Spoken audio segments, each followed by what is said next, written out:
গত 2 দিন আগে যে আমাকে মেরে ফেলে তার হুমকি দিয়েছিল একটা ছেলে, এবং সেই ছেলেকে হাতিঝিল থানা গত 18 ঘন্টার মধ্যে তাকে গ্রেপ্তার করেছে সিলেট থেকে। সেই আসামিকে আমরা আজকে হাতিঝিল থানা দেখতে এসেছি, সেই আসামি ঠিক আছে কিনা, এবং তাকে আমরা জিজ্ঞাসাবাদের জন্য অনুমতি তাকে আমার পিছনে কে লিয়ে দিয়েছে আর সে আমাকে কেন মারতে চাইলো, এবং তাই সে একটা কথা বলেছে তার বড় ভাইয়ের বিরুদ্ধে আমি কেন কথা বলি। আমার প্রশ্ন যে তার বড় ভাইটা কে এবং সে আমাকে কেন মারতে চাইলো। সে এখন বলতেছে এখন আমি আপনার ভক্ত, আপনার জানি না কোনো কারণে, কিন্তু আমার সন্দেহ দুইটা।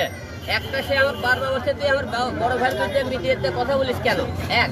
2 নম্বর, সে বলেছে নির্বাচনে আগে মামলা আমি ঢাকার বাইরে আছি, ঢাকা আসে 8-7 জনের মধ্যে, তারপর সে কথাগুলো বললো কেন, তার বিরুদ্ধে আছে কে এটা জানার বিষয়, তার বড় ভাইটাকে। আমি জানি সেটা ও জানে তার বড় ভাইটাকে, সেটা এখন তাকে রিমান্ডে লিলি বোঝা দেবে তার বড় ভাইটাকে। সে যেহেতু বলেছে আপনার ভক্ত, তাহলে কি ক্ষমা করে দিবেন? না, সে কেন ক্ষমা করে দেবে? সে ভক্ত তো আগে বলেনি, তার ফোনে তো ভক্ত বলেন, ফোনে তো বলেছে তার বড় ভাইয়ের বিরুদ্ধে কেন কথা বলে। আপনি কি শাস্তি দাবি করেন? এখন মেরে ফেলার যেহেতু মনে করেন আইন অনুযায়ী কাউকে মেরে ফেলা যায় দিতে চাইলে তার আইনে একটা ধারা আছে, সেই ধারার মধ্যে যেটা কাজ করবে সেই ক্ষেত্রে আরেকটা দৃষ্টি আকর্ষণ করতেছে সবাইকে, এবং আমাদের ডিবি আরুন স্যারকে, যে আমার যে আসামিগুলো ধরা হয়েছে এখনো প্রধান আসামি কিন্তু ধরা পড়েনি, 1।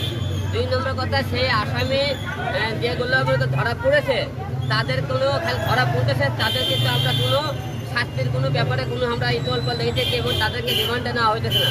কিন্তু এই বিষয়ে কেন আপনারা তাদেরকে ধরে, প্রথম দিন আসামি ধরেছিল 16 জন, আমরা পরের দিনে দেয় আমাকে বলছে 7 জন বলছে, আর বাদ থেকে আসামিগুলো ছেড়ে দিয়েছে, কিন্তু আসামিদেরকে কাদের ছাড়লে আমি জানি না, এবং কয়জন আসামি ধরেছে এখন পর্যন্ত কথার 15 জন আসামি আছে। 15 জন আসামি কে বা কারা, আমার মনে এর মধ্যে কিছু ক্ষমতাশালীন দলের কোনো লোক আছে, তাদেরকে কি ছেড়ে দেওয়া হতেছে কিনা এই বিষয়ে পুলিশ প্রশাসনকে আমি দৃষ্টি আকর্ষণ করতেছি।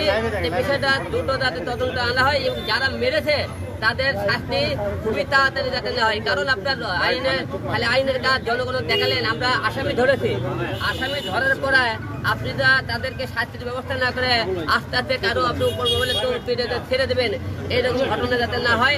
আমরা যে আসামি আমাকে 16 তারিখে বেদম হারে মারধর করেছে, সেই মারধরের তাদেরকে আমরা সুষ্ঠু তদন্ত বিচার এবং তাদের সর্বোচ্চ শাস্তি আমরা জনগণ এবং তাড়াতাড়ি দেখতে চাই, এবং তাহলে এই আইনের প্রতি আস্থা পেয়ে, কারণ আপনারা কোনো উপর মহলে চোখ ফিরে কাউকে যাতে না ছেড়ে দেওয়া হয়, আমরা তাদের খুব তাড়াতাড়ি আমরা শাস্তি দাবি জানাই।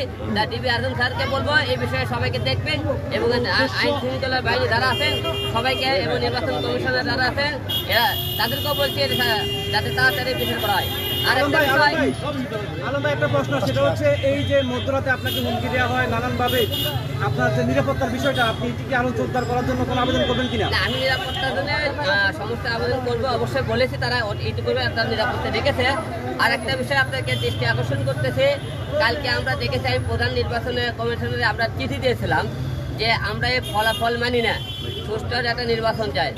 কালকে প্রধান নির্বাচন কমিশন ইতি কিন্তু আমার ফলাফলে উত্তর না দিয়ে আমার আরাফাত ভাইকে তারকে কিন্তু বিজয় ঘোষণা করে গেজেট পাস করেছে।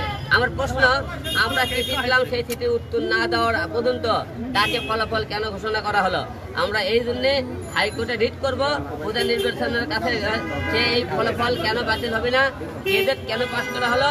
মানুষের যে এই সরকারের অধীনে যে আমাদের ইসি আছে, প্রধান নির্বাচন কমিশন আছে, এদের আন্ডারে নির্বাচন করা কোনো পক্ষেই সম্ভব নয়। কারণ আমরা যে জায়গায় ভিডিও ফুটেজ দিলাম এবং আমরা যে জায়গায় বললাম এই ফলে মনে করে জাল ভোট দিয়েছে, জাল ভোটে মানে সাক্ষীর উপরে কিছু নাই, তাতে বোঝা গেল এরা ক্ষমতার করে আমাদের আরাফাত ভাইকে তারা বিজয় ঘোষণা করলো। কারণ তাদের আমাকে সুষ্ঠু কোনো বিচার করলো না, এবং আমরা এত সাক্ষী প্রমাণ দিলাম, তাদের কোনো কাজ হলো না। তাই এই কৃষির বিরুদ্ধে প্রধান নির্বাচনের বিরুদ্ধে আর নির্বাচন করা সম্ভব নয়।